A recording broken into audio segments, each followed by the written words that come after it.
Good morning, good afternoon. Welcome to Meetings, Conventions, and Expositions. A great time to be thinking about this topic. I remember last semester at this time, we were just finishing APEC, the big convention that happened in San Francisco in November. And you might have heard about it on the news. I wanted to see if you can share with me any meetings, conventions, or expositions that you might have ever gone to.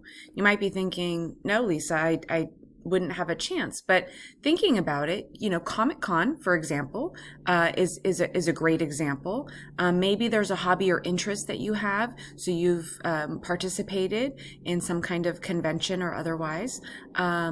So I want you to be thinking about your own personal experiences as to what you've attended, as well as this could be as a career path for you.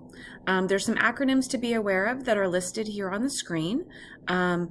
Important to note, CVB, Convention and Visitors Bureau, our CVB in San Francisco is called SF Travel. And so a little bit further in this welcome introduction video, I'll be able to pull that up and show it to you. So taking a look at why people meet, most of the time, it is because of, their profession, or going to trade shows. And so when you think about what goes into that kind of situation, there's a couple of videos, that I have to show you so that you can take a look and see what goes into that kind of production. There's also different types of meetings. There's the clinics or forums, seminars, symposiums, and workshops. So you want to think about why people are getting together to meet. Knowing what their objective or outcome that they're hoping for is, can really help you as a meeting planner to be able to help them meet their objectives. So everyone always, finds it to be glamorous to be a meeting planner.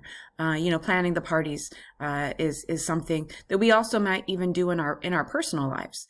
And so there really has a lot of information that goes into it. First and foremost, why the meeting needs to take place. So it needs analysis, a budget, request for proposal, site inspections, and then selecting the venue, negotiating the contracts, and then the pre-meeting activities such as planning the agenda, setting the budget, negotiating the contract, and then on-site delivery, and then post-meeting, thinking about how did it go? Do we meet our objectives? And if this is an annual or otherwise cyclical conference, how do we make it better next time? So some of the associated career paths, there's a couple of meeting planner associations. So if you were thinking about this as a career path, you might want to look into joining for some networking opportunities. There's the Professional Convention Management Association, PCMA. There's also Association of Meeting Planners. Meeting professionals. And then there's always good networking, not only for meeting planning, but for other areas of hospitality in the American Hotel and Lodging Association. So as I said, the San Francisco Convention and Visitors Bureau is called SF Travel. And I've gone to their website for you to be able to take a peek. It's sftravel.com. And you'll see that there's, little icons here for meeting planners, right? Travel trade, media, sports and entertainment. It's kind of a one-stop shop. Their website is to be able to assist meeting planners. The main goal of SF Travel is to attract people to San Francisco. And so they need to partner with many people, many different industry leaders, such as hotels, restaurants, the convention center, certainly, to be able to get them to work together to be attractive to businesses that want to come and bring their convention, their trade show, their business to San Francisco. So I wanted you to be able to see that. And then also looking at some of the what it has to offer to meeting planners, right? And why meet in San Francisco, and there's some brochures and some different things like that that can help to bring it to life. RFP is, I think I actually had it up on the content as well, request for proposal, which is a very common term for meeting planners to be able to get their information from different venues, their proposals, so that they can really do some cost analysis and see if they could effectively have their event in that particular location. And this is a great picture. This is the Pied Piper, the bar inside the Palace Hotel. So it really does bring in all different kinds of professionals into the meeting planning business. So I do hope that you enjoy reading the materials and watching the videos that go into describing meetings, conventions, and expositions.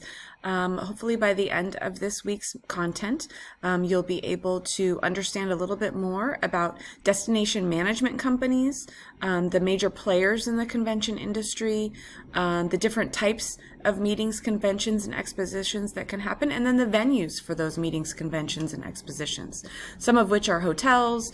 I've seen cruise ships being, brought into the dock at San Francisco to add to venue options for different companies that are trying to be creative with drawing their members to be able to come and attend. So you'll have an exercise on how to plan a symposium, and then there's also a short quiz as well on the material for the last couple of weeks. And before I let you go, I did want to follow up a little bit on tourism that we talked about a couple of weeks ago, because I did see an interesting article. I actually heard on the news as some kind of different phrase of sports tourism, and I think a lot of people are going to be traveling to Paris to be able to see the Olympics this summer. I hope that that's the case, and sports tourism, takes on bigger and better things, because San Francisco is geared to host the Super Bowl. Well, really, it's going to be at Levi Stadium, but we hope that we're the destination in San Francisco for the fan experience. That's in 2026. As well as FIFA has a big event in 2026 that we will be able to get some of that as well. But what I saw in the news was that San Francisco Zoo is going to be able to host some pandas. And actually, what caught my eye is that it's going to cost some money for them to build up the zoo into a place. But, I think a lot of people will probably go there. We might gain some traction for tourists. And so I think it's great to hear about some things that the San Francisco is doing to try to attract more tourism.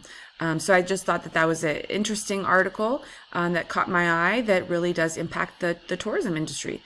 So I hope you have a great week ahead. And if you have any questions, please don't hesitate to let me know. Thank you.